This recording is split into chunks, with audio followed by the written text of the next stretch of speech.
गौतम बुद्ध सिद्धार्थ का जन्म शाक्य वंश में कपिलवस्तु के निकट लुम्बिनी में राजा शुद्धोधन के घर हुआ। क्षत्रिय राजा शुद्धोधन उनके पिता थे। इनकी माता का देहांत इनके जन्म के 7 दिन के बाद ही हो गया। इनकी मौसी महाप्रजापति ने इन्हें पाला।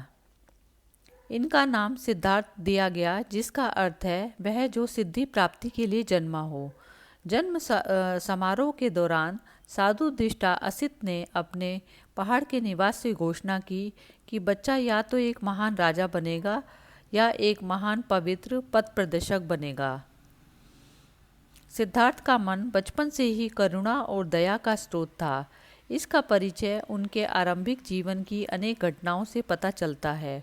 घुड़दौड़ में जब घोड़े दौड़ते हुए और उनके मुंह से झाग निकलने लगता तो सिद्धार्थ उन्हें थका जानकर उन्हें वहीं रोक देता और जीती हुई बाजी हार जाता। खेल में भी सिद्धार्थ को खुद हार जाना पसंद था, क्योंकि किसी को हराना और किसी का दुखी होना उसे नहीं देखा जाता था।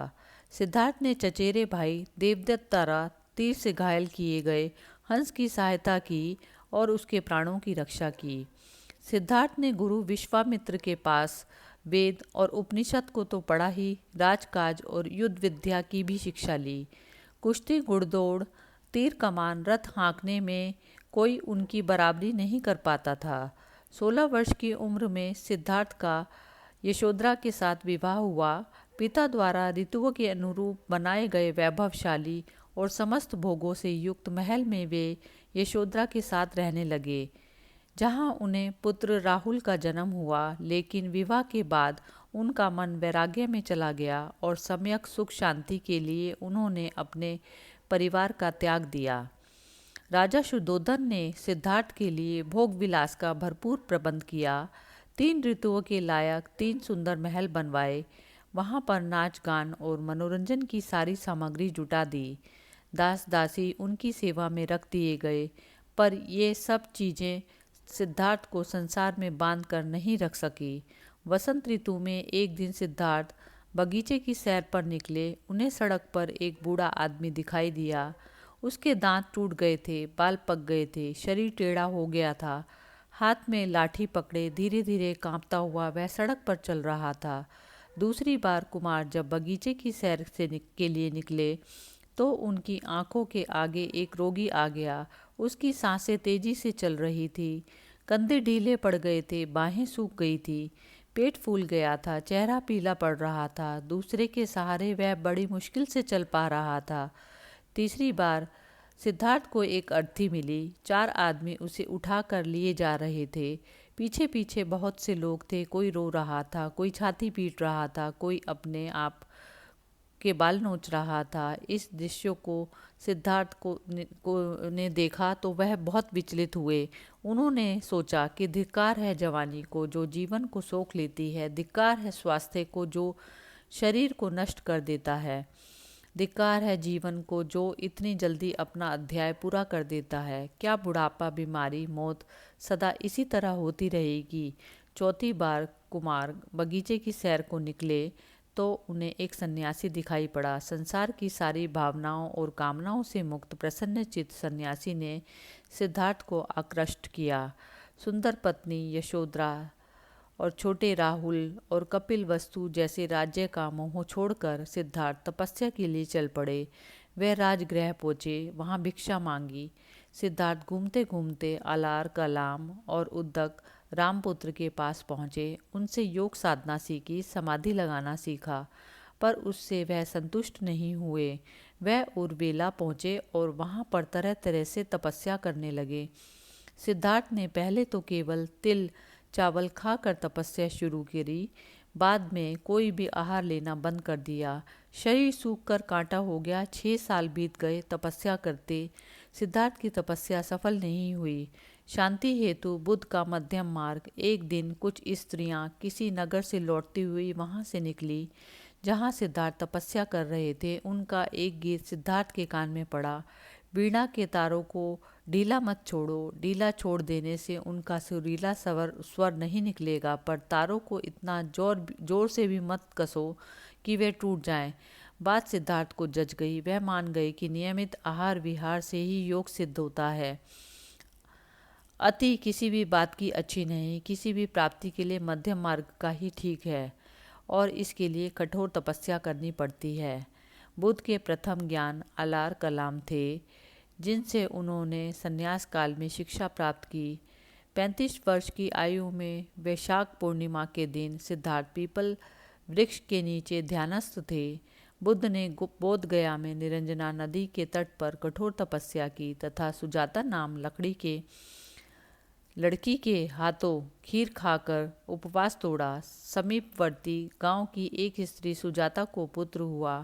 वह बेटे के लिए एक पीपल वृक्ष से मन्नत पूरी करने के लिए सोने के थाल में गाय के दूध की खीर भरकर पहुंची। सिद्धार्थ वहां बैठा दान कर रहे थे। उसे लगा कि वृक्ष देवता ही मानो पूजा के लिए लेने के लिए शरीर धरकर बैठे हैं। सुजाता ने बड़े आदर से सिद्धार्थ को खीर भेंट की। जैसे मेरी कामना पूरी हुई उसी तरह आपकी भी हो। उसी रात को ध्यान लगाने पर सिद्धार्थ की साधना सफल हुई।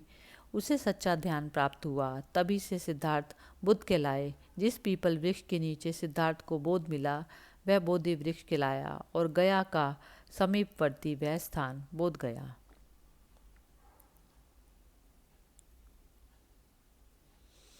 वे 80 वर्ष की उम्र तक अपने धर्म का संस्कृत के बजाय उस समय की सीधी सरल लोक भाषा पाली में प्रचार करते रहे। उनके सीधे सरल धर्म की लोकप्रियता तेजी से बढ़ने लगी।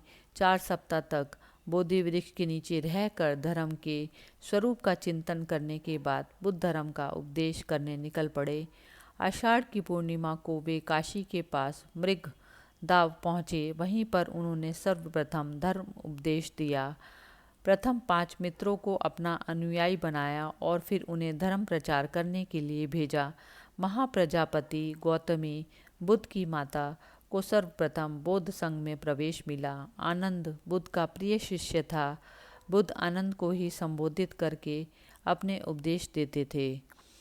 पाली सिद्धांत के महापरिनिर्वाण सूत्र के अनुसार 80 वर्ष की आयु में बुद्ध ने घोषणा की कि वे जल्द ही परिनिर्वाण के लिए रवाना होंगे। बुद्ध ने अपना आखिरी भोजन, जिसे उन्होंने कुंडा नामक एक लोहार से एक भेंट के रूप में प्राप्त किया था, ग्रहण किया, जिसके कारण वे गंभीर रूप से बीमार पड़ गए। बुद्ध ने अपने शिष्य आनंद को निर्देश किया कि वह कुंडा को समझाए कि उसने कोई गलती नहीं की। उन्होंने कहा कि यह भोजन अतुल्य है। भगवान बुद्ध ने लोगों को मध्यम मार्ग का उपदेश दिया। उन्होंने दुख, उसके कारण और निवारण के लिए अष्टांगिक मार्ग सुझाया। उन्होंने अहिंसा पर जोर दिया है। उन्होंने यज्ञ और पशु बलि की निंदा की।